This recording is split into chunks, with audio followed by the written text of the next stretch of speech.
Hey everyone, welcome back to my channel. So today I'm going to show you my setup for June, and as always I'm using my bullet journal from Arch & Olive, and you can use my code ARTandBoudros to get 10% off, which also helps to support me and my channel.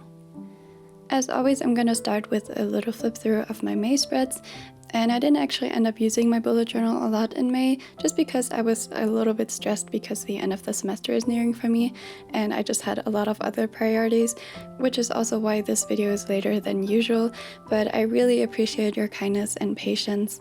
And I did also skip a week in May just because I didn't really use it, and then I'm just doing one more weekly spread after that one, and then starting my June setup on the next 2 pages. As a theme for June, I wanted something really summery, so I decided on strawberries and blueberries, just because I couldn't really decide between them and I thought they would both be really cute. And then I just chose some colors for both fruits that are pretty vibrant, and also a light pink for backgrounds. And then for the titles, I'm going to be using my Muji gel pen and the Tombow Fudenosuke. As always, all the products are also listed in the description in case you're curious. First, I'm starting with my work planner just to have an overview of the whole month, and as always I'm tracking 4 types of work for social media stuff and also university. I wrote the weekdays on the top in black with the Muji gel pen, and the sizing for this calendar is the days are 2 spaces wide and 3 spaces tall, and then I also colored in the first row of each week, alternating between the lighter and the darker pink as a background for the dates. I also added a border with the darker pink and a ruler because I wanted to use a lot less black in this setup and make it more colorful, which I also thought would be more fitting for a summery theme. Then I wrote the dates in black with the Muji gel pen again, and I also included the days from May and July. And then to fill out this calendar, I use a color code to kind of track my time investment in each category and also my time off, and I just kind of use it more as an overview of the whole month than for actually planning out the tasks. Here I'm adding the color code on the side of the calendar, and I'm going to be tracking YouTube, Instagram, university, and freelance work, which also includes my Etsy shop.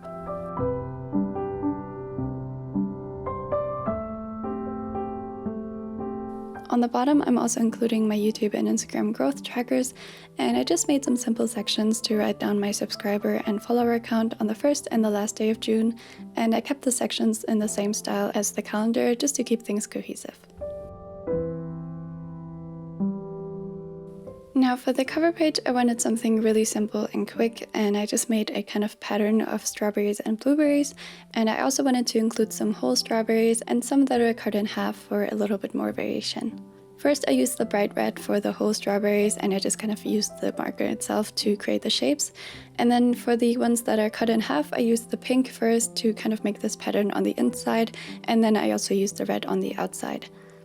I also tried spacing them out pretty evenly, and then I also made some leaves on the top with the green marker, and then I also added seeds on the whole strawberries with black, and I just drew the same amount to make them look a bit more cartoony.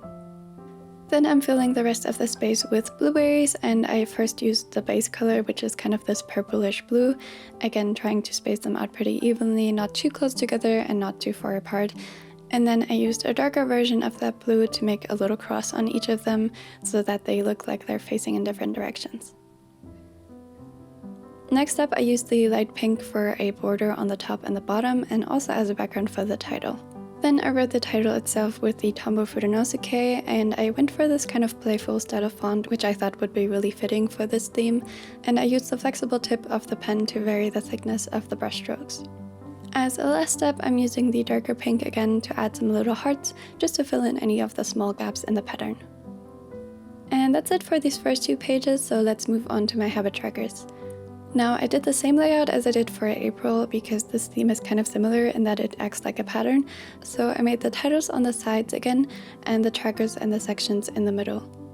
First, I wrote the title for the habits in the middle of the side section on the left page, and then I filled the space all around it with strawberries and blueberries again.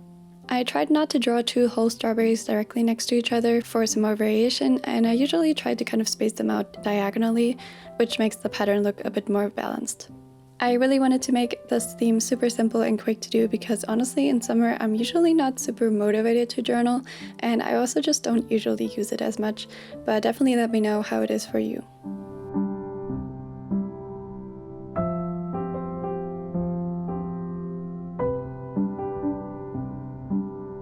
Here I'm adding the details to the strawberries, and then I'm filling the rest with blueberries again, and I really loved how simple they are but still recognizable.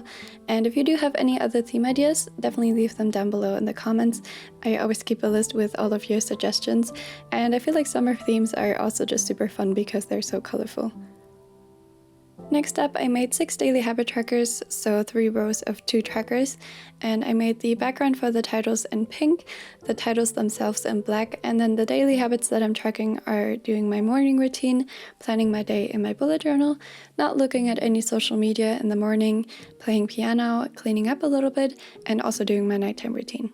I made the borders in pink again just to keep things cohesive, and then I wrote the weekdays into the first row of the sections, and so these sections are 6 spaces tall and 7 spaces wide. I also left 2 spaces empty in between the trackers vertically and horizontally just to have a bit more white space, which helps to balance out the spread.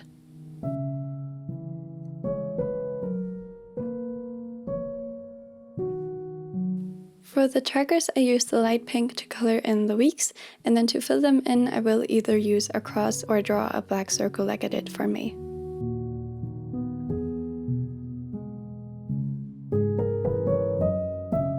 I also wanted to include 4 weekly habits on the bottom, so I used the light pink again as a background for the titles, and then I wrote the weekly habits in black again with the Muji gel pen, and I also added 5 pink circles underneath them to color in when I completed them.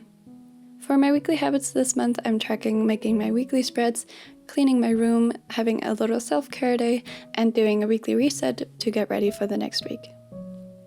On the other page, I wanted to add some general planning sections for June, so I first did the same style of title on the right side, and I also filled the space again with strawberries and blueberries, which kind of gives the whole spread a nice border on the sides.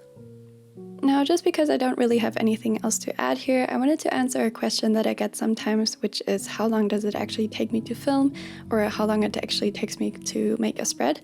So for this one, it was pretty quick. It only took me about 1.5 hours to film, but usually I would say it takes about 2 to 3 hours depending on how complicated the doodles are.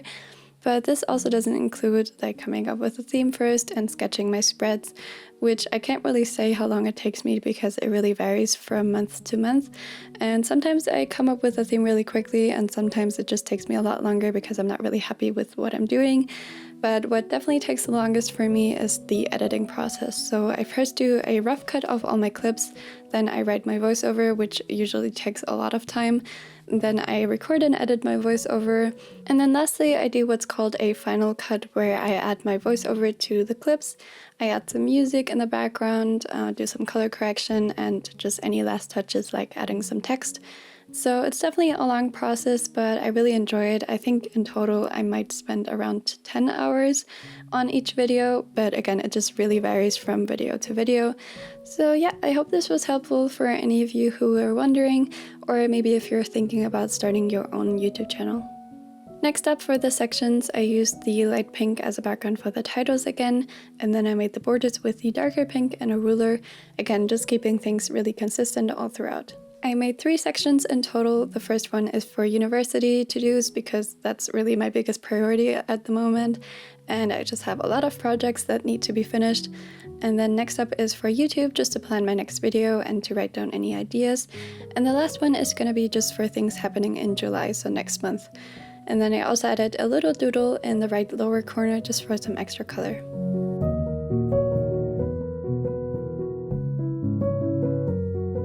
And that's it for this spread, so let's go ahead and move on to my first weekly spread of June.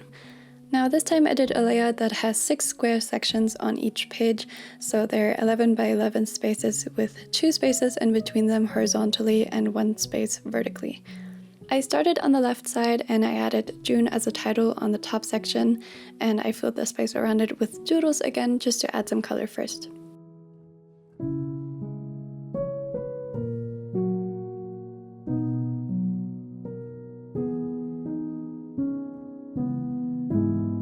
Underneath this section, I added a mini calendar just to have an overview of the dates, and I used the pink as a background for the weekdays first, and then I wrote the dates in black. I also added a light pink border on the sides as well as the top and bottom just to give it a bit more structure. For the bottom section, I did the same thing as on the top, but with week 1 in the middle instead of June. And again, I did the doodles all around. And this adds a nice colorful border on the left side since I won't be including any doodles in my daily sections.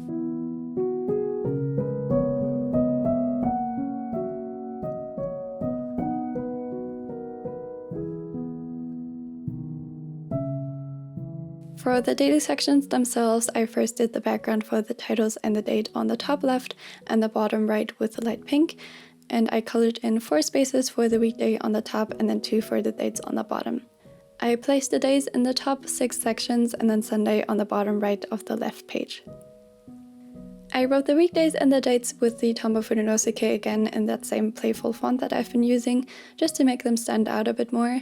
And I also included the last few days from May in this weekly spread because the last weekly spread in May was a week before that.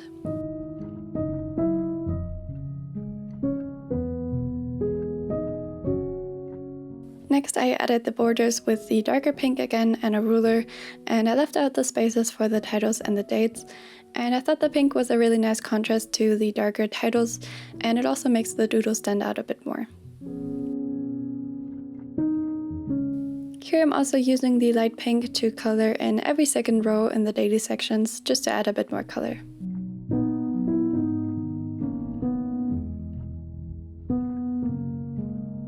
Lastly, I connected the 2 bottom sections into one and just filled them with a pattern of strawberries and blueberries again, just like I did on the cover page. I didn't really feel like I needed any other planning space for this week, but this layout is really flexible and you can always just add other sections for to-dos, any goals, next week, little trackers, or whatever you need, or you can just fill them with doodles like I did, and I think that's why most weekly spreads are really fun for me personally. But yeah, that is it for this June setup, and let's do a little flip through. So I really hope you enjoyed this video, even though it was very late. Again, I really appreciate your patience, and I'll definitely let you know sooner next time if it is delayed, so you can just kind of know in advance. Also, let me know which page was your favorite, and if you have any ideas or questions, leave them in the comments. I always try to read and reply to all of you. And yeah, thank you so much for watching as always, and I hope I'll see you again next time. Bye!